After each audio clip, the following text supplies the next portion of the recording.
ప్రియాత్మ బంధువులారా, శ్రీ లలితా సహస్రనామ స్తోత్రం ఆ బ్రహ్మకీట జననీ వర్ణాశ్రమ విధాయిని నిజాజ్ఞారూప నిగమా పుణ్యా పుణ్యఫలప్రదా ఆ బ్రహ్మకీట జననీ వర్ణాశ్రమ విధాయిని నిజాజ్ఞారూప నిగమా పుణ్యా పుణ్యఫలప్రదా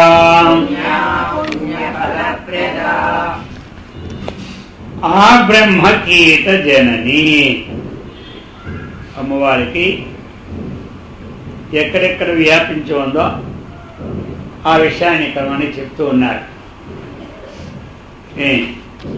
బ్రహ్మ అంటే సర్వజీవ సమష్టి, స్థూలతము హిరణ్యగర్భాఖ్య జీవ,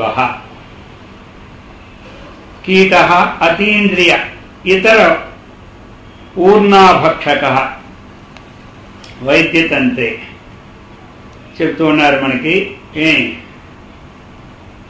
ఇక్కడ ఆ బ్రహ్మకీట జనని అన్నారు అంటే ఏమిటి? ఆ అనేది ఏమిటంటే అక్కడి నుండి మొదలుకొని అని అర్థం అన్నమాట. ఆ సేతు హిమాచలం అంటే ఏమిటి? ఆ రామేశ్వరం మొదలుకొని అని అక్కడ హిమాలయం వరకు. కాబట్టి ఇక్కడ ఆ బ్రహ్మకీట జనని అంటే హిరణ్య గర్భుణ్ణి మొదలుకొని, మొట్టమొదటి సృష్టి హిరణ్య గర్భుణ్ణి జరిగింది కాబట్టి అక్కడ మొదలుకొని, ఇంకా స్తంభము ఆ బ్రహ్మకీట జనని. కాబట్టి కీటం అంటే ఏమిటి? మనకి స్తంభం. స్తంభం అంటే ఏమిటి? చిన్న అలాగా స్తంభమును చిన్న పురుగు అనమాట. ఆ పురుగు వరకు గల జీవులన్నిటికీ తల్లి అయినది అని అర్థం అనమాట. కాబట్టి ఆ బ్రహ్మకీట జనని అంటే పిపిలి కాదు బ్రహ్మ పర్యంతము సకల జీవుడు ఎందు వ్యాపించి ఉన్నటువంటి చైతన్యమే ఆ తల్లి అని అర్థం.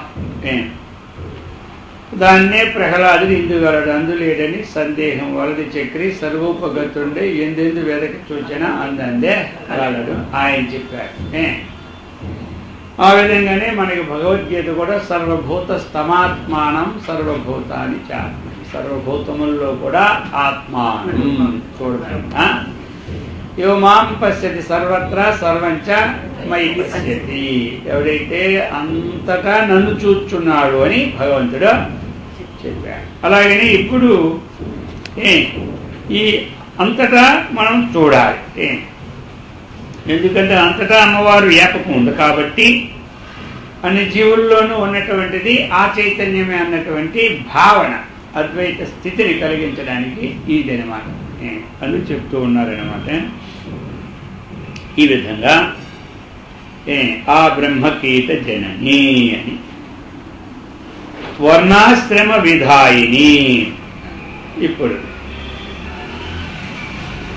వర్ణాశ్రమ విధాయిని అంటే అర్థం ఏమిటి? ఆ యొక్క వర్ణములంటే బ్రాహ్మణాది వర్ణములని, ఆశ్రమాలంటే బ్రహ్మచర్యాది అర్థమైందా? వీటిని చక్కగా విధాయిని ఏంటంటే నిర్మించడం అన్నమాట. ఇవన్నింటినీ చక్కగా నిర్మించినటువంటిది అమ్మవారు. కాబట్టి బ్రహ్మచర్యము, గృహస్థ, వానప్రస్థ, సన్యాసం అర్థమైందా? వీటిని విభాగం చేసినటువంటిది. అలాగనే వర్ణాలను విభాగం అని ఆశ్రమాలు. అందుచేత తాను ఏదైతే సృష్టించిన జీవులకి ఎందుకు అంటే ఈ ధర్మ మార్గం తెలుపుటికే తన ఆజ్ఞారూపములైన వేదములుగా జన్మించినది. ఆ వేదము ఏం చేస్తుంది? కర్మను బోధించినది కర్మకాండమని, బ్రహ్మమును బోధించినది బ్రహ్మకాండం. వేదము ఎన్ని కాండద్వయాత్మకం వేదం. ఒకటి కర్మకాండ, రెండు జ్ఞానకాండ. కర్మాన్ని బోధిస్తుంది కర్మకాండ, బ్రహ్మాన్ని బోధిస్తుంది జ్ఞానకాండ. కాబట్టి ఈ రెండు విధాలు. ఈ వేదబోధిత కర్మల యందు పశుపక్షాదులకి అధికారం లేదు, దేవతలకి అధికారం లేదు. అర్థమైందా? వేదం చెప్పినటువంటి కర్మలు ఏమున్నాయో ఈ నిత్య నైమిత్తిక ప్రాయశ్చిత్త కర్మలు, ప్రాయశ్చిత్తం చేసుకోవచ్చు. నిత్య కర్మలు, నైమిత్తిక కర్మలు ఇవన్నీ వాళ్ళకి లేవు. అర్థమైందా? ఆ కర్మలు ఏమి అధికారం దేవతలకి లేవు, పశుపక్షాదులకి లేవు. కాబట్టి మనుష్యులే కర్మాధికారులు. కర్మకు అధికారులు ఎవరంటే మనుష్యులు. అందుకే భగవంతుడు కర్మణ్యే వాధికార, నీవు కర్మ చేయటి అందే అధికారం నీకో కాలదు అని చెప్పేశాడు ఆయన. అందుచేత ఇప్పుడు వారిని ఆ యొక్క వర్ణముల ప్రకారము, ఆశ్రముల ప్రకారము 4 విధాలు విభజించి వారికి తగిన కర్మలు నిర్ణయించి దేవీయే తద్ధర్మము నిర్ణయించినని ఈ నామము బోధించుచున్నది అన్నమాట. ఈ విషయం కూడా పూర్వ పురాణములో హిమవంతుడు దేవిని స్తుతించిన తర్వాత హిమవంతుడు దేవిని స్తుతించినాడు. జగదుత్పత్తికి ఆధారభూతురాలకు పార్వతీదేవి తండ్రి వాక్యములను విని భక్తులు శంకరుని తలుచుకొని, ఓ హిమవంతుడా, ఈశ్వరునికి మాత్రము గోచరించున్నది, మిక్కిలి రహస్యమైనది, బ్రహ్మవేత్తలాచరించున్నది అగు శ్రేష్టముగు ఉపదేశమును నేను తెలిపెదను వినుము అని చెప్పింది. ఎవరు? అమ్మవారు పార్వతి. ఇట్లు అనేక సాధనములు తెలిపి ధ్యానయోగము, కర్మయోగము, భక్తి యోగము, జ్ఞానయోగము వీని చేతనే జీవులను పొందగలరు. అర్థమైందా? కానీ ఇతరములకు కర్మలను కోట్ల కొలది చేసిన నన్ను పొందలేదు అని చెప్పి పరిసమాప్తి చేసి కర్మయోగం అనగా ఏమీ నిరూపించడం మరలా చెప్పాను. వర్ణాశ్రమ ధర్మములు అనుసరించేసి ఈశ్వరార్పణ చేయటియే కర్మయోగం అని. కర్మయోగం అంటే ఆ ఆశ్రమానికి ఏ ధర్మం తీసుకోవాలి. ఇక్కడ వర్ణాలను మనం తీసుకున్నా తీసుకోకపోయినా, అర్థమైందా? ఆశ్రమాన్ని ధర్మం తీసుకుంటే అన్నీ వచ్చేస్తాయి అందులో. కాబట్టి ఆ ఆశ్రమ ధర్మాలు అనుసరించి మనం కర్మలు చేసి ఏం చేయాలి? అవన్నీ ఈశ్వరార్పణ అని. దీన్ని ఏమన్నారు? కర్మయోగం అన్నారు. ఆ కర్మను ఆత్మజ్ఞాన సహితముగా నెరవేర్చనుచో ముక్తి కలుగును. కావున ఎల్లప్పుడూ దానిని చేయము. ధర్మం వలన భక్తి కలుగును, భక్తిచే పరమ పదవి సంభవించను. అది కాబట్టి వేదశాస్త్రంలో చెప్పబడిన యజ్ఞాధికమునికే ధర్మం అని పేరు. ఇట్టి ధర్మం వేదము కంటే ఇతరము వాని వలన తెలియపడదు. కాబట్టి ఇది అనమాట. మనం చేయవలసినట్టు వేదవిహిత కర్మ చేస్తే మనకి భగవంతుని భక్తి మీకు కలుగుతాయి. ఆ భక్తి ఎప్పుడు అధికం అవుతుందో దానివల్ల మనకి జ్ఞానం కలుగుతాయి. కర్మాన్ని చిత్తశుద్ధి అర్థం. కర్మలో ఏది కలుగుతుందంటే చిత్తశుద్ధి కలుగుతుంది. ఐకాగ్ర్యార్థం ఉపాసన, మోక్షార్థం బ్రహ్మ విజ్ఞానం. అంటే కర్మణా జాయితే భక్తి, భక్తియా ప్రజాయితే జ్ఞానం, జ్ఞానాన్ ముక్తి అని చెప్తారు. అందుకని అది ఈ విధముగా మనకి వర్ణాశ్రమ విధాయిని నిజాజ్ఞారూప నిగమా. నిజ అంటే ఏమిటి? తన. ఇది నిజ ధనం అంటే తన యొక్క ధనం, తన సొత్తు. అదేనమాట నిజ పదానికి తన అని, స్వ అని అర్థం. తన యొక్క ఆజ్ఞ రూపాలైన వేదములు గలది. నిగమ అంటే ఏమిటి? వేదాలు. నిగమములంటే అది. కాబట్టి ఎలాంటిది ఇది? నిజ అంటే తన యొక్క ఆజ్ఞారూపంలోకి ఉన్నవే వేదాలు. వేదాలన్నీ భిన్నంగా కాదు. ఆ యొక్క పరమాత్మ యొక్క ఉశ్వాస నిశ్వాసాల రూపంలో వచ్చినవే వేదాలు. ఇక వేదాలన్నీ ఏం చెప్తాయంటే ఇది చెయ్యు, ఇది వద్దు. ఏమంటా? విధి కర్మలు కొన్ని చెబుతాయి, నిషేధ కర్మలు కొని చెబుతాయి. కాబట్టి తన ఆజ్ఞగానైన వేదములు కలది. అర్థమైందా? తన ఆజ్ఞలైన వేదములు వేదానుయాయులకు శైవతంత్రము కామికాతంత్రము ఈ విధంగా మున్నగు నిగమములు కలవి. అర్థమైందా? అనేక రకరకాలైన వేదాలు మనకి ఉంటాయి. అంటే వేదాలు ఉన్నా దానిలో ఉన్న పరంపరలు అన్నమాట, అది చెబుతున్నారు. ఈ విధంగా నా ఆజ్ఞే పరాశక్తి, అదే వేద సృష్టి ఆది అందే ఋగ్వేదము యజుర్వేదము సమవేదము అని భేదమును పొందినది అని భగవంతుడు చెప్పినట్లుగా కలదు పూర్వ పురాణంలో కూడా. అర్థమైందా? ఆ విధంగా అందుచేత నిజాజ్ఞ రూప నిగమా, అది పుణ్య పుణ్య ఫలప్రద. ఇంకా ఏం చెప్తున్నారు మనకి? పుణ్యఫలాన్ని ఇచ్చినటువంటిది, అపుణ్య అంటే పాప ఫలాన్ని కూడా ఇచ్చినటువంటిది. అర్థమైంది? అయితే పుణ్య పుచ్చుకుంటా ఇచ్చినప్పుడు పాపం మాత్రం పుచ్చుకోవాలి. ప్రధానికి ఇస్తున్నప్పుడు మనకి తెలిసిపోతుంది కదా ఏమి ఇస్తున్నదనా. ఆవిడ పిడికిలో ఉంటుంది, ఏది ఇచ్చింది మనకేం తెలుస్తుంది, చేతులు పెట్టే తెలుస్తుంది అన్నమాట. అది పిడికుల్లో ఉంటుంది, ఇక ముందే తెలుసు చెప్పండి, చేతిలో పెట్టేట్టు తెలుస్తుంది. ఇప్పుడు అది పుణ్యమా పాపనికి ఏ శక్తి మనకుందా? లేదు. ఏది ఇస్తున్నారు కాబట్టి మనం పట్టుకోవాలి. ఏమే ఇక అయిపోదు. ఇప్పుడు అందుకనే ఏమి మనం ఏది ఇవ్వద్దు అనుకుంటే గొడవే లేదు. ఒక ఆయన ఏం చేస్తాడంటే, ఇక్కడ మద్రాసు నుంచి కాశీ బయలుదేరింది బండి అనమాట. అతను ఏమైతే ఒక ఆయన నాగపూర్లో దిగాలి, అక్కడ మద్రాసులో ఎక్కాడు. అదే మద్రాసులో ఇంకొక ఆయన కూడా ఎక్కాడు. అర్థమైంది? ఆ ఎక్కిన వాడు ఎక్కాడు. ఎక్కిన తర్వాత వాడు పెద్ద పెట్టి ఉంచాడు, మంచి అందంగా బ్రహ్మాండమైన పెట్టిన వాడు. ఆ పెట్టి ఉంచాడు. వీడి సీటు వాడి సీటు ఒక్క దగ్గరే వచ్చినాయి, పెట్టాడు. సరే వాడిని చేశాడంటే మద్రాసు నుంచి వస్తూ వస్తూ గూడూరులో దిగిపోయాడు.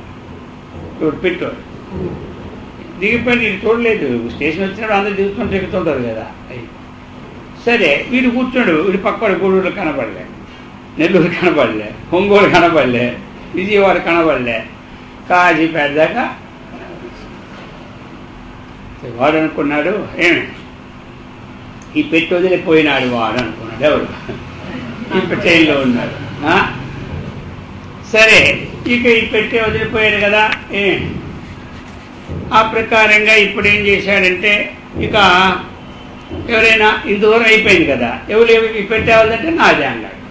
నీదైతే తోలేకూడదు, తోన పెట్టుకోకూడదా, పక్క పెట్టుకోకూడదా? జనం ఎక్కినప్పుడు ఎలా లోన్ పెట్టడం, అందుకని అక్కడ పెట్టినాను అన్నాడు. సరే ఇప్పటికైనా మించిపోయి పక్కన పెట్టుకున్నాడు. అంతే అయిపోయింది. సరే ఇప్పుడు ఆ పెట్టుకొని ఇక అది ఇద్దరు కూలి వాళ్ళ ద్వారాగా బరువు కదా అది మోసి స్టేషన్ గేట్ టికెట్కి వచ్చాడు. టికెట్ కట్టుకున్నాడు కదా, అక్కడ ఎవరు చెప్పి పెట్టి నాదే అన్నాడు. సరే లగేజ్ అన్నాడు. సరే గాబుల్లో లగేజ్ ఎక్కడ కడతాను, 50 కేజీలు ఉండాలి కదా, కొంచెం అటు ఇటు. సర్లే అయితే అది కాదు, ఆ పక్కన చెక్కింగ్ మ్యాన్ వచ్చింది. వాడు వచ్చి వెంటనే పెడితే అన్నాడు. ఎందుకంటే ఈ రోజుల్లో ఏ బాంబులు పెడతారో ఏం పెడతారో ఎవరికి తెలీదు అన్నాడు. సరే అయితే ఇదంతా అయింది కదా, పెట్టి తీయంటే తాళం లేదు, తాళం విడుదల ఉంటుంది కదా, పెట్టేవాడు తాళం వెళ్ళిపోయాడు. సరే ఇంక ఇది లాభం లేదు, నీ పెట్టి తాళం ఎత్తికాడంతా ఎక్కడ కనుకుంటాయి, ఇది ఎక్కడ పడిపోయింది అన్నాడు. సరే తాళం కొట్టేసినాడు పోలీసు. కొట్టేసి పెట్టేస్తే అందులో సచ్చిన శవం అవుతుంది. ఇప్పుడు అది నాది కాదంటాడు.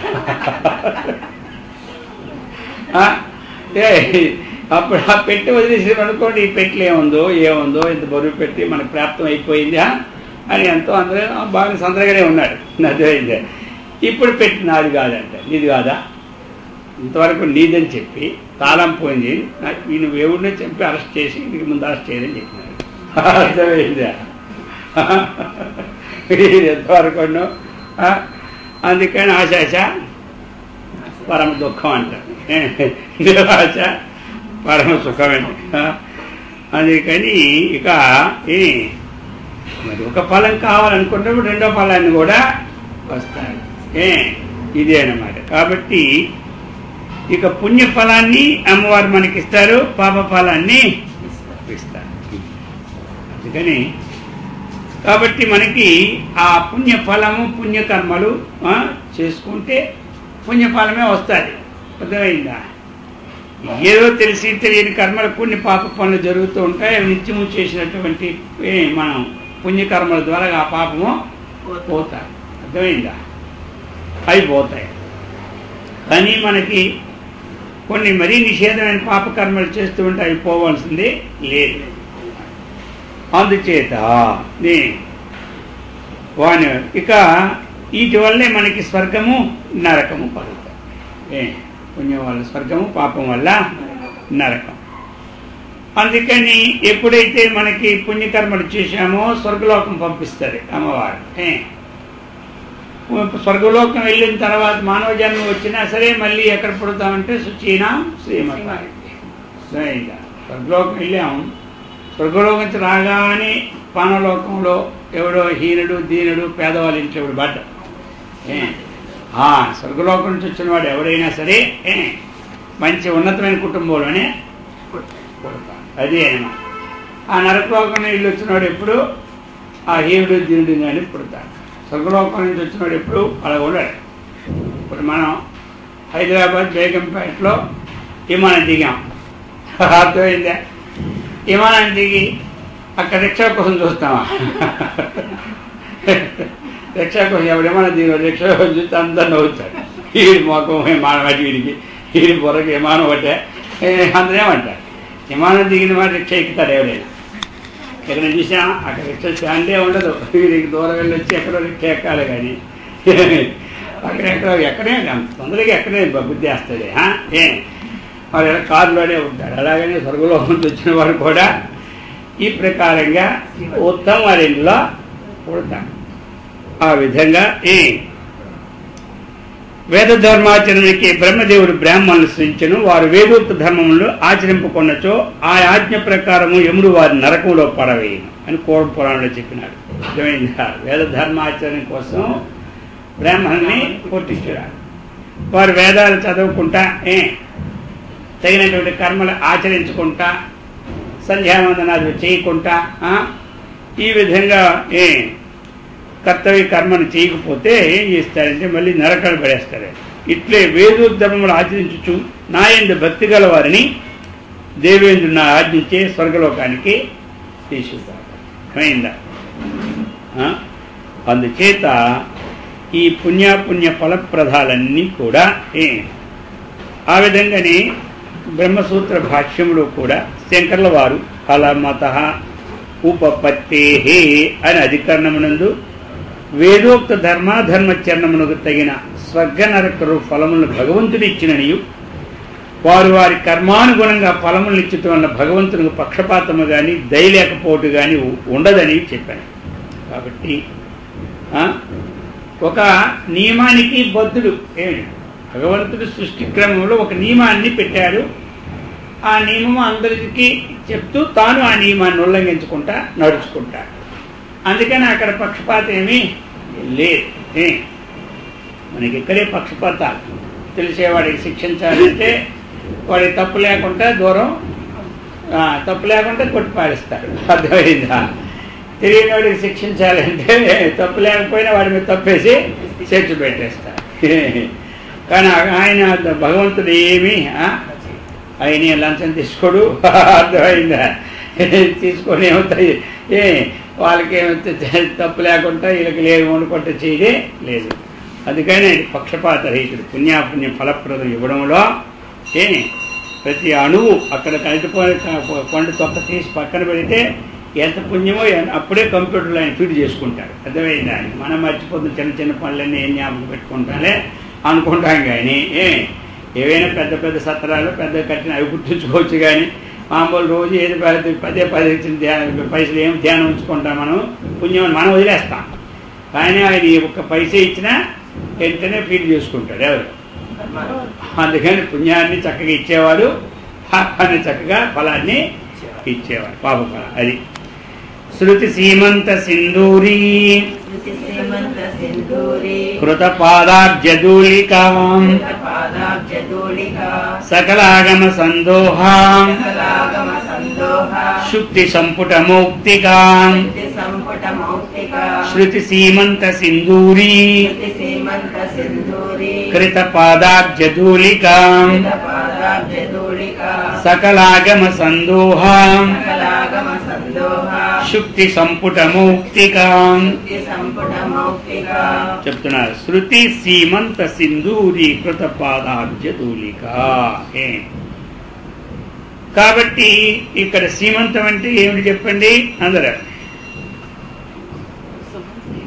సీమాంతం చేశారంటారు కదా, ఏమిటి సీమాంతం అంటే తెలుగులో అర్థమా? శృతి అంటే ఏమిటి? వేదం. అర్థమైందా? ఆ ఉపనిషత్తుల యొక్క పాపిట ఆట. ఏమి సీమంతం అంటే చక్కగా ఒక పాపిట మధ్యలో. అర్థమైందా? ఆ విధంగా ఆ ఉపనిషత్తుల యొక్క పాపిట ఎందు ఏమి అర్థమైందా? ఉపనిషత్తులు అంటే ఏమి పాపిట అంటారు తెలుగులో. దాని ఏంటి? సింధూరము చేయబడిన అంటే వానిలో రహస్యార్థము కలదిగా చేయబడిన. ఇక్కడ వేదం ఉపనిషత్తులు ఉన్నాయి. శృతి సీమంతం అంటే ఉపనిషత్తులు మనకి బ్రహ్మతత్వాన్ని చెబుతాయి. ఆ బ్రహ్మతత్వాన్ని చెప్పినటువంటి ఉపనిషత్తులే ఒక పాపిటిగా అమ్మగారికి. ఆ పాపిటి ఏంటి? సింధూరీకృత అని. సింధూరం చేయబడిన అంటే అర్థం ఏంటి? సింధూరం పూతబడిన. ఎలాంటిదంటే అది ఆ ఉపనిషత్తుల్లో ఉన్నటువంటి ఏదైతే ఉన్నదో రహస్యమో ఆ రహస్యమే అమ్మవారికి సింధూరిగా చేయబడింది. చేసి ఇంకెలాంటిది? పాదాబ్జ పాదపద్మముల యొక్క ధూళి పరాగము కలండి. ఆ వేదాలే ఉపనిషత్తుల్ని ఒక రోబగా చేసి దాని యొక్క రహస్యాన్ని చక్కగా ఆ అమ్మగారు సింధూరంగా చేసి ఆ విధంగా తన పాదముల ద్వారా ధూళిని లోకానికి అందించి తరింప చేసినటువంటిది అన్నమాట. అర్థమైంది మనకిప్పుడు.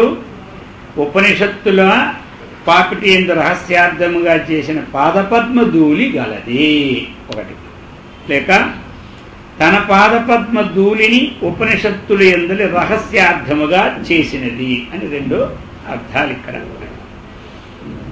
ఇంతవరకు చెప్పిన నామంలో కర్మకాండము యజ్ఞాది క్రియలు బోధించుట కొరక నిరూపించి ఇక్కడి నుండి సిద్ధవస్తు విషయ బ్రహ్మకాండం త్రికాలాబాధ్యమైనటువంటి పరమాత్మని ప్రతిపాదించునని ఈ విషయం కూడా శ్రీదేవి ఆజ్ఞచేతనే ప్రతిపాదింపని చెప్పుచున్నారు.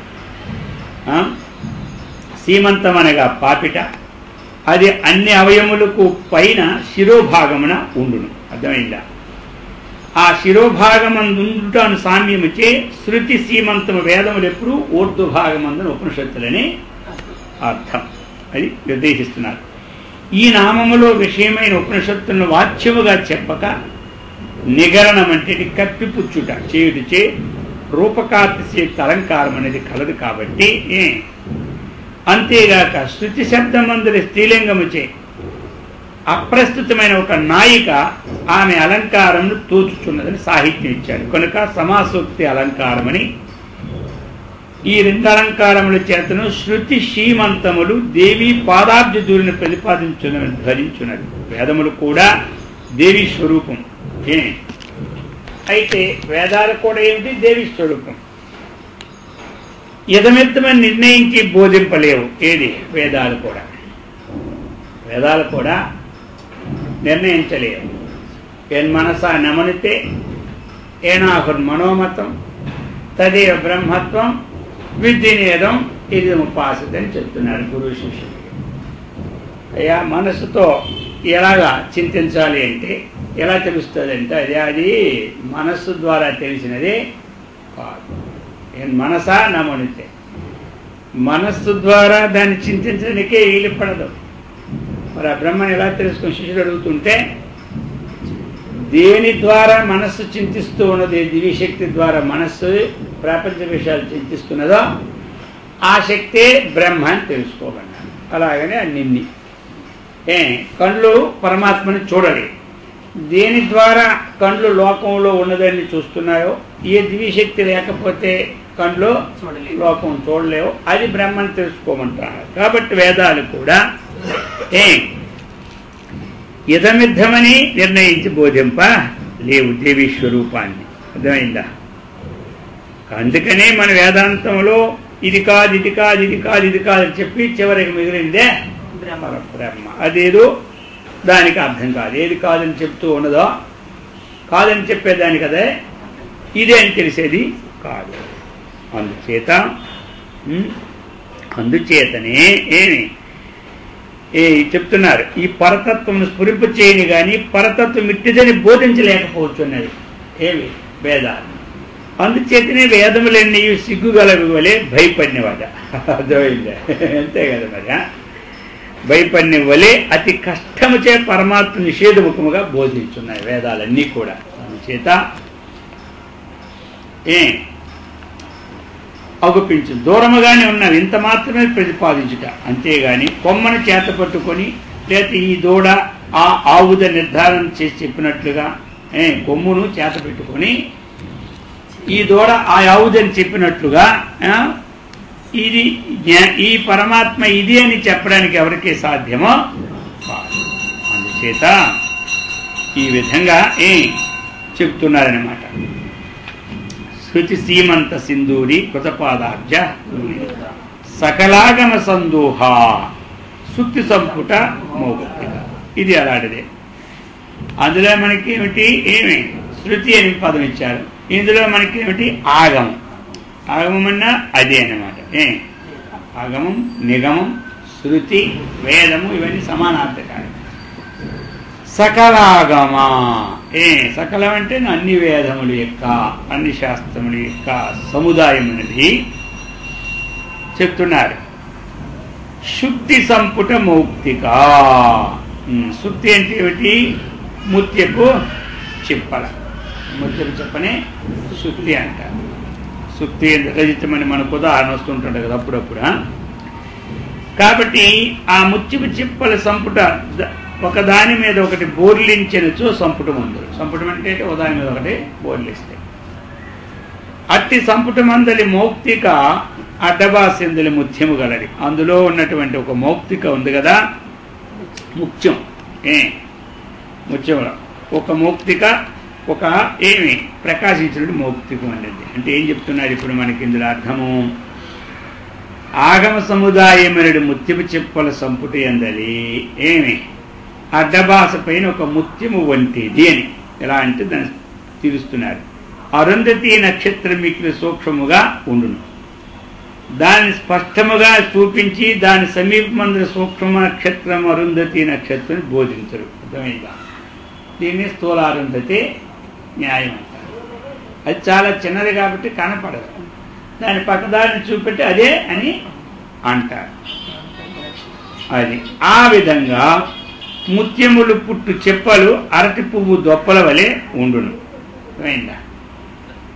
ఒకదానిపై ఒకటి బోర్లించిన దాన్ని సంపుటం అంట. ఆ సంపుటములుగా ఉన్న ముత్యపు చెప్పలు ఏందే ముత్యములు పుట్టడు.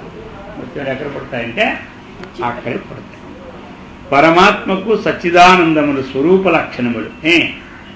సృష్టి స్థితి సంహారాదులు తటస్థ లక్షణం. సత్యం జ్ఞానం అనంతం బ్రహ్మ ఆనందో బ్రహ్మేతి వ్యజాతి అంటే అది స్వరూప లక్షణం. ఎద్దో ఏమాని భూతాన్ని జాయంతే యానజాతాన్ని జీవంతి ఎత్ప్రయత్న విసంవిసంతే తత్ జిజ్ఞాసస్సు అనేది తటస్థ లక్షణం. అది అర్థం. కాబట్టి ఈ తటస్థ లక్షణము ద్వారానే బ్రహ్మను బోధించుచున్నారు. స్వరూప లక్షణములు అనుభవీ గోచరములు. ఇక్కడేమిటి? తటస్థ లక్షణం ద్వారాగా బ్రహ్మని బోధిస్తుంది. బ్రహ్మ ఎలాగంటే దేని నుండి ఈ ప్రపంచం పుడుతూ ఉన్నదో, దేని వల్ల అభివృద్ధి అందుతున్నదో, దేనిలో లయం అవుతుందో అదే బ్రహ్మని తెలుసుకోవయ్యా అంటారు. అలాగనమాట తెలుసుకోమని. అందుకనే అవి బోధిస్తాయి. ఈ అనుభవం ఇది స్వరూపదేమిటిది అనుభవం అన్నమాట. తన స్వరూపంలో తాను ఉండడం అది అనుభవాన్ని ఇది. కాబట్టి ఈ విధముగా చెబుతూ ఉన్నారన్నమాట. స్వరూప లక్షణములు అనుభవీ గోచరములు దీన్ని బోధించుట దుర్ఘట నిషేధముఖముగా బోధించు వేదము కాక విధిరూపముగా బోధించు వేదము కూడా స్థూలారుంధతి న్యాయముగా పరమాత్మ యొక్క తటస్థ లక్షణములనే బోధిస్తుంది కానీ స్వరూపమును బోధించలేకపోతున్నది. అర్థమైందా? ఈ నామములు తెలుపుతున్నాడు. పుణ్యస్త్రీలు ముక్కున అడ్డబాసను ధరించెదరు, దాని ఎందుకు పెద్ద ముత్యం ఉండును. వేదములు పాదాల శిరపర్యంతమున్న దేవీ స్వరూపమును వర్ణించలేక అర్థమైందా? ఉదాహరణ, ఆమె ఆభరణంలోని ముత్యము విధముగా ఆమె స్వరూపమును సూచించుని బట్టి ఆమె ఆభరణంలోని ఆ ముత్యము విధముగా ఆమె స్వరూపాన్ని సూచించుని బట్టి స్థూలారుంధతి న్యాయము స్ఫూర్తిస్తున్నాడు. అందుకని ఈ మౌక్తిక పదముచే మనకి ప్రత్యక్షముగా గోచరములు అవుతున్న సృష్టి స్థితి సంహారాదును ఉపలక్షణముగా గ్రహించవలేను. ఎలాగైతే స్థూలారుంధతి న్యాయము మూలముగా ఆ పెద్ద దాన్ని చూసామనుకుంటామో దాని పక్కదాన్ని, ఆ విధంగా ఈ దేవి యొక్క యథార్థమైనటువంటి స్వరూపాన్ని వేదాలు బోధించలేక ఇక మనం అర్థం ఏం చేసుకోవాలి, ఆ ముత్యములాగా చూపించినట్టుగా ఇక అమ్మవారి సృష్టితులయ్యానికి కారణమని మనం ఊహించుకోవాలి. అది అన్నమాట. అందుకని ఎందుకంటే వేదాలన్నీ ఏం చెప్తే ఎతో వాచో నివర్తంతే అప్రాప్య మనసా సహా, వాక్కులు వర్ణించలేకొచ్చాయి, మనస్సు చూడలేకుండా వచ్చాయి, చింతించలేకొచ్చేసింది. అటువంటిది అమ్మవారి యొక్క శృతి సీమంత సింధూరి కృతపాదాబ్జ దోలిక సకలాగమ సందోహ సుత్తు సంపుట మౌక్తిక పురుషార్థ ప్రదాపూర్ణ భోగిని భువనేశ్వరీ అంబికానాదినిధన హరిబ్రహ్మేంద్ర సేవితా పురుషార్థ ప్రదాపూర్ణ భోగిని భువనేశ్వరీ అంబికానాదినిధన హరిబ్రహ్మేంద్ర సేవితా పురుషార్థప్రద ధర్మాదీం చతురః పురుషార్థాన్ ప్రదదాతి తథా చెప్పినారన్నమాట. తథా పురుషార్థప్రద, పురుషార్థాలు ఏమిటంటే ధర్మాదీన్, మోక్షం, ఇవేనమాట. అర్థమైందా? ఈ చతుర్వేద పురుషార్థాలను ఇచ్చినటువంటిదే ఎవరు? అమ్మవారు. అది అలాగనే కూడా ఇంకొక అర్థం కూడా రుద్రునకు పురుషార్థ ప్రదత్వము శక్తి వలననే కలిగినది, అది అనమాట. అది కూడా మనకి చెప్పి ఉన్నారు. రెండు అర్థాలన్నమాట. కాబట్టి ధర్మార్థ కామమోక్షం అంటే 4 పురుషార్థములు ఇచ్చినది. అది మనకి ఎవరు శాస్త్ర ప్రకారముగా కానీ శాస్త్ర ప్రకారం లేకుండా కానీ పరాశక్తిని పూజించున్నారో వారు మరలా సంసారులై పుట్టరు. నిశ్చయం తప్పక వారికి ముక్తి కలుగును, సంశయం లేదని బ్రహ్మాండ పురాణం మనకి చెప్తుంది. బ్రహ్మాండ పురాణంలో ఉంది కదా మనకి ఇది. బ్రహ్మాండ పురాణే హయగ్రీవ అగస్త్య సంవాద. అది అందుకని ఎవరైతే అమ్మవారిని తెలిసి కానీ తెలియక కానీ శాస్త్ర ప్రకారంగా కొంతమంది పూజించవచ్చు, శాస్త్ర ప్రకారం లేకుండా పూజించవచ్చు, వారు మళ్ళా ఈ సంసారంలో పుట్టారంట. కనుక అన్ని వర్గముల వారు త్రిపురాదేవి ఆరాధన చేయవలెను. ఆరాధన చేయని వారికి ఇహలోక భోగములు కానీ మోక్షము కానీ ఒక్కసారిగా ఎక్కడనూ సంభవించదు అని కలదు. లేదా ఇంకొక అర్థం, పురుషో వై రుద్ర అను శృతివాక్యం వలన పురుషుడనగా రుద్రుడని అర్థం. ఏ దేవి వలన రుద్రుడు అర్థప్రదుడో పురుషార్థమునిచ్చుచున్నాడో ఆమె పురుషార్థ ప్రధాయిని చెప్పబడును. అయిందా? కాబట్టి ఈ శక్తి వల్ల ఆ పరమేశ్వరుడు కూడా అందరికీ ఏమి అర్థవంటి వస్తువులను ఇస్తూ ఉన్నాడో, అందుచేత ఆయనకి ఈ అమ్మవారి ఆ శక్తిని ఇస్తుంది కాబట్టి ఆ పురుషార్థాన్ని, అందుకు ఆ విధంగా పురుషార్థ ప్రధాని ఒక అర్థం. ఈ విధంగా అమ్మవారు నలుగురికి 4 మనకిచ్చి చివరికి మోక్షాన్ని కలుగు చేస్తుంది కాబట్టి పురుషార్థ ప్రధాని అర్థం. పూర్ణ, పూర్ణ అంటే ఏమిటి? అంతటా నిండిబడి ఉన్నది. ఏమంట పూర్ణం అంటే అంతటా నిండిబడి ఉన్నది అంటే ఏమిటి? ఒక దేని చేత కూడా పరిచ్ఛిన్నము కాదు. ఒక దేశం వరకే ఉంటుందని, ఒక కాలం వరకే ఉంటుందని, ఒక వస్తువు వరకే ఉంటుందని దేశం చేత కొలవబడదు, కాలం చేత కొలవబడదు, వస్తువు చేత కొలవబడదు. అందుచేత ఈ అన్నిటికీ అధిగమించింది కాబట్టి పూర్ణ అని పేరు వచ్చింది. పూర్ణ అని పేరు వచ్చిందన్నమాట. పురుషార్థప్రద పూర్ణ. ఇంకా చెప్తున్నారు భోగిని భువనేశ్వరి. భోగిని అన్నమాట.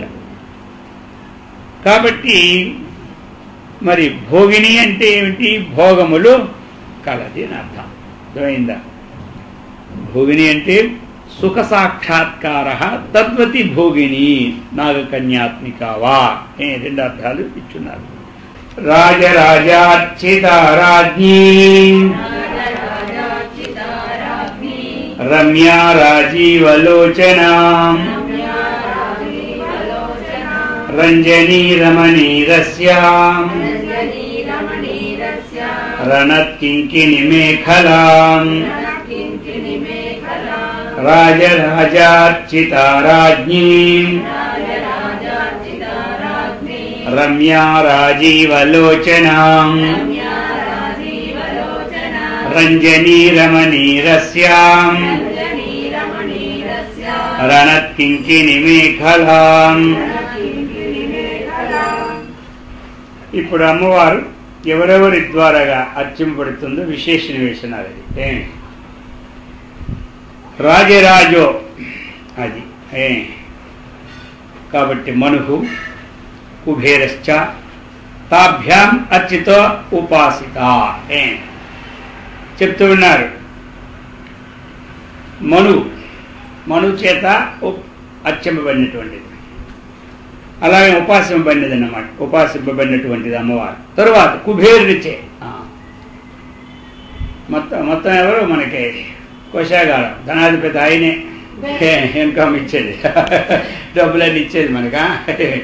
ధనం ఇచ్చేది ఎవరు? ఆయనే కదా. అందుకని కుబేరుని చేత ఈవిడ అమ్మవారే ఉపాసింపబడుతుంది. ఆ విధంగా కుబేరాది మళ్ళీ విద్యాస్వరూపురాలు. అటువంటి ఏ విధంగా మనకి ఆ జ్ఞానం ఏ విధమైనటువంటి ఉపాసన చేస్తే ఏ విధమైన ఫలితం వస్తుందో అటువంటి విద్యాస్వరూపురాలు అమ్మగారు అన్నమాట. అందుచేత రాజరాజార్చిత అటువంటి వారి ద్వారా ఏదైనా ఉపాసింపడుతున్నప్పుడు మనం ఉపాసించడానికి ఏమి వెనక తీయక్కర్లేదన్నమాట. అర్థం చక్కగా. అదే అర్థంలోనూ రాజ్ఞి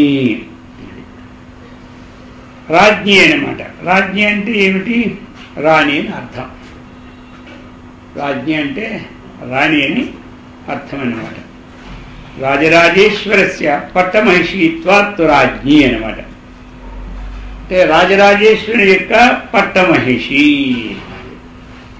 పరమేశ్వరి యొక్క పట్టమహిషి అని అక్కడ అర్థం. రమ్య, రమ్య అంటే సౌందర్యవతి అని అర్థం.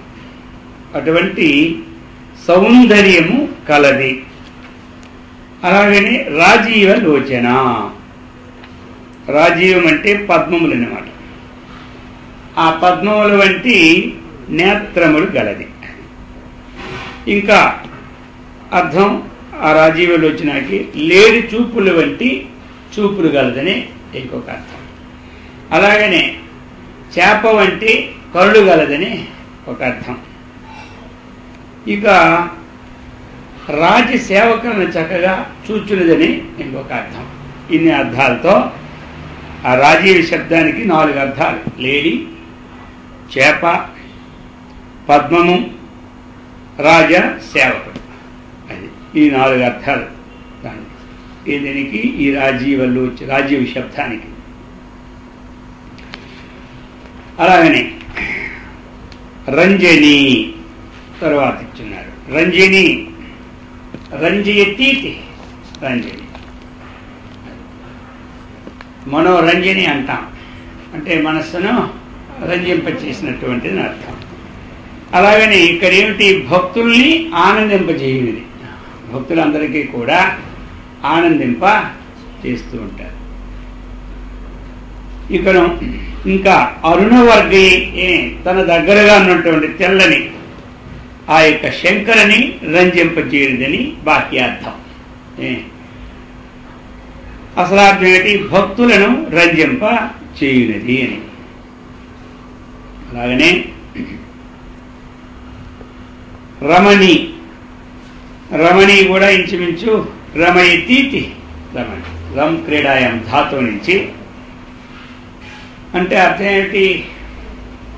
మనము ఆ యొక్క భగవంతుని మనస్సులో రమణం చేస్తాం. రమణం అంటే ఏమిటి? ఆయన 24 గంటలు కూడా భావన అనుకుంటాం.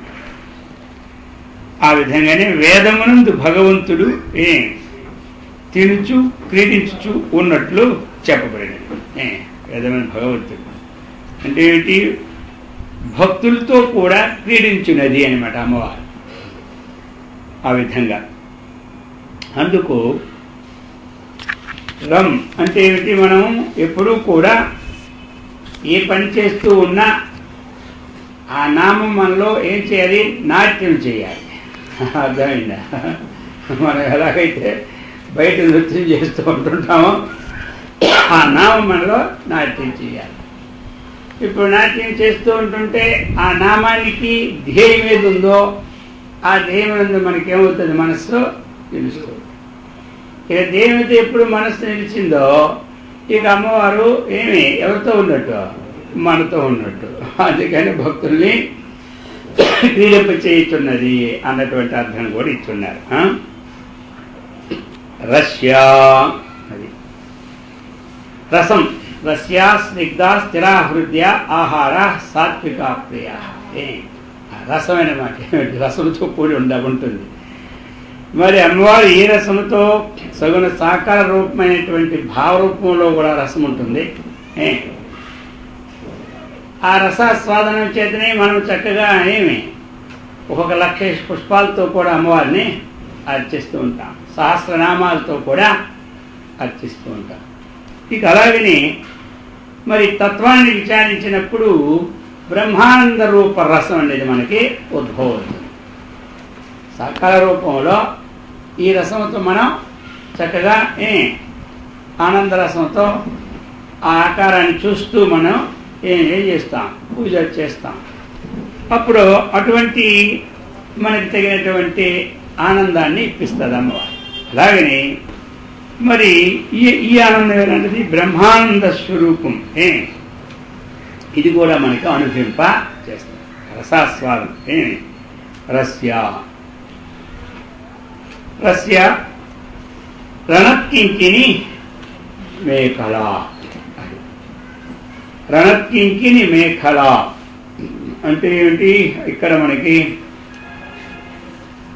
ఇక్కడ ధ్వని చేయించున్నటువంటి ఏదైతే చిరుగంటలు గల వడ్డానము కలది. ఆ వడ్డానం ఎలాంటిది అంటే చిన్న చిన్న గంటలతో అది ధ్వని చేస్తుంది. అందుకు అదేనమాట చుట్టూ ఉంటుంది మేఖల. దాని పేరు సంస్కృతిలో, తెలుగులో వడ్డానం. అటువంటిది అంటే కింకిణి అనగా చిరుగంటని అర్థం. రణత్ కింకిణి మేఖల. అది మేఖల అనగా ఏమిటి? వడ్డానమని అర్థం. ఆ ధ్వనించున్న గజ్జల వడ్డానము గలది అని అమ్మవారు. ఈ విధంగా మనకి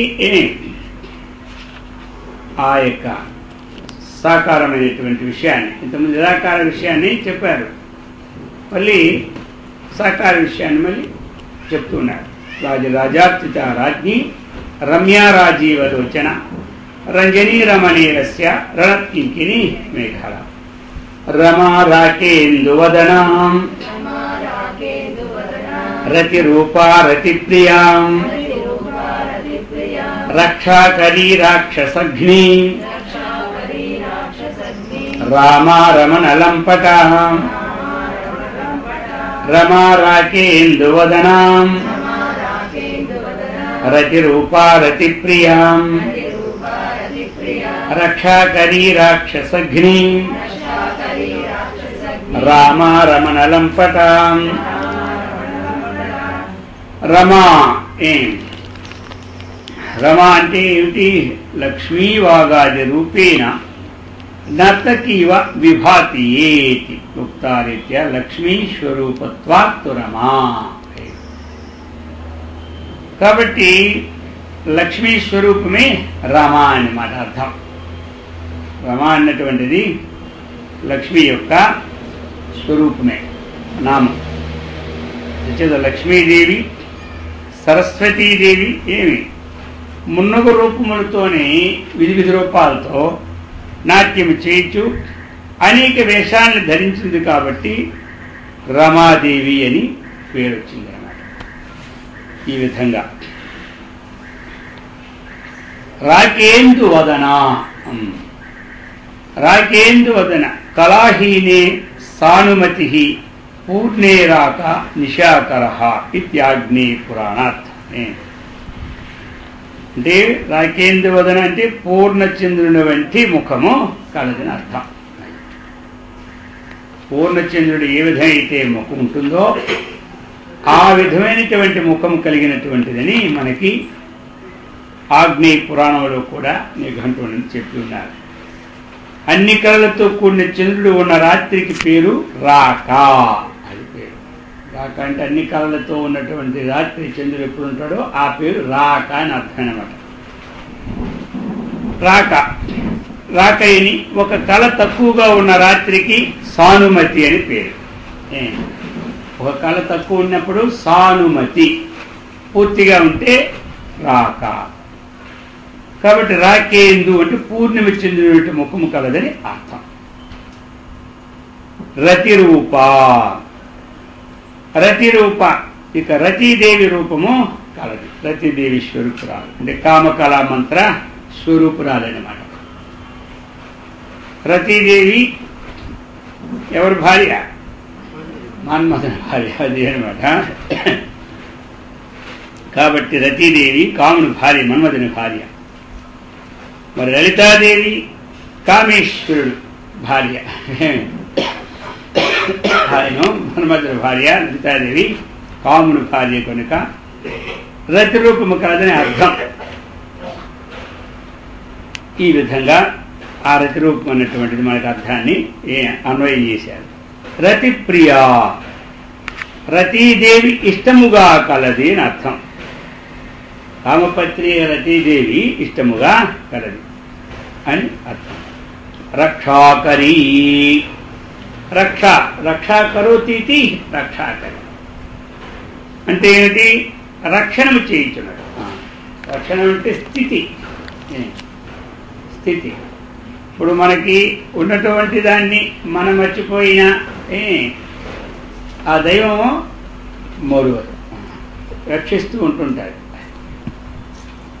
మన యొక్క ఆస్తిపాత్రలు రక్షించేవారు ఎవరు? దైవమే. ఆయన డ్యూటీ అది. అర్థమైంది. సృష్టి స్థితి దైవం. అందుకని ఆయనే ఏదైనా మాత్రం మనం తలుపులు వేసుకోవడం అంతేగాని, అర్థమైందా? చక్కగా తాళాలు వేసుకోవడం కానీ మొత్తం మీద మొత్తం రక్షించేది ఆయన అనమాట. అది చేర రక్షాకరి అంటే రక్షాకార్యములు అను రక్షాకార్యములనే స్థితిని చక్కగా సహాలను కూడా చేయించున్నది. రక్షించుటికే ధరించు భస్మమును కూడా రక్ష అని పేరనమాట. శబ్దంలో రక్ష శబ్దానికి భస్మం అని కూడా అర్థములు. రక్ష అనగా స్థితి, భస్మం అనగా సంహారం ఏమంటారు క్వశ్చన్లో. ఈ రెండింటినీ చేరిది కాబట్టి రక్షాకరి. రాక్షసఘిని, రాక్షసఘిని అవతారమే అందుకొచ్చింది. రాక్షసుని సంహరించడాన్ని బండాసుర వధోద్యుక్త అని శక్తిసేన సమన్విత. అందుచేత ఇక రామ, రామ అంటే ఏమిటి? రాముడు అంటే పుల్లింగం, రామ అంటే స్త్రీలింగం. అది రామ అన్నామనుకోండి పుల్లింగం పురుషుడు, రామ అంటే స్త్రీ అన్నమాట. అందుచేత ఇప్పుడు రామ అంటే ఈ స్త్రీ స్వరూపములన్నీ తానే ఉన్నది ఒక అర్థం. ఇంకా రెండవది రామ, రామ స్త్రియా మాత్ర స్వరూపరమంతస్యాం యోగినః ఇతి జ్వలితికస్తనేభ్యో ఇత్యర్మణః. కాబట్టి ఇక్కడ స్త్రీ మాత్ర స్వరూపిణి అని ఒక అర్థం. యోగులందరూ కూడా ఈమెని హృదయంలో పెట్టుకొని ధ్యానిస్తున్నారు కాబట్టి రామ అని పేరు. ఎందుకంటే రమ క్రీడాయాం అనే ధాతువులు తీసుకుంటే ఈ యోగులందరూ కూడా ధ్యానం చేస్తూ ఆ ధ్యానంలోనూ ఐక్యం చెందుతున్నారు కాబట్టి రామ అని ఈ విధంగా పేరు. రామ రమణ లంపట, ఇక్కడ రమణ లంపట అది సకల స్త్రీ స్వరూపురాలు ఒకటి చేత తమ తమ భర్తల యందు ఆసక్తి కలిగినటువంటిదని అర్థం. ఇక్కడ కామ్య కామకళారూపాం కదంబ కుసుమ ప్రియాం కళ్యాణి జగతి కందాం కరుణారససాగరాం కామ్య కామకళారూపాం కదంబ కుసుమ ప్రియాం కళ్యాణి జగతి కందాం కరుణారససాగరాం. కామ్య అని ఒక నామం. జ్ఞానేన ప్రాప్తవ్యత్వేన ముముక్షుభిః అని. కామ్యమానత్వాత్తు కామాః అని. అంటే ఏమిటి కామ్య? ముముక్షుభిః, జ్ఞానేన ప్రాప్తత్వేన, ముముక్షువుల చేత కోరదగినటువంటిది. ఎందుకు మోక్షం అన్నటువంటిది ఎవరి చేత కోరబడుతుంది అంటే ముముక్షువుల చేత కోరబడతాయి. అందుచేత కామ్య అని పేరు. ఆ కామ్య అన్నదానికి సార్థకం అప్పుడే ఏమంటారు. ఇప్పుడన్నీ మనం కోరుకోవచ్చు, ధనం కోరవచ్చు, ధాన్యం కోరవచ్చు, ఇల్లు కోరుకోవచ్చు, ఇవన్నీ కోరుకోవచ్చు. కానీ సార్థకత నామం ఏమిటి అంటే మోక్షేచ్ఛ ఉండడము. అది ఎవరి చేత అంటే ముముక్షువుల ద్వారా కానీ. కామ్య అని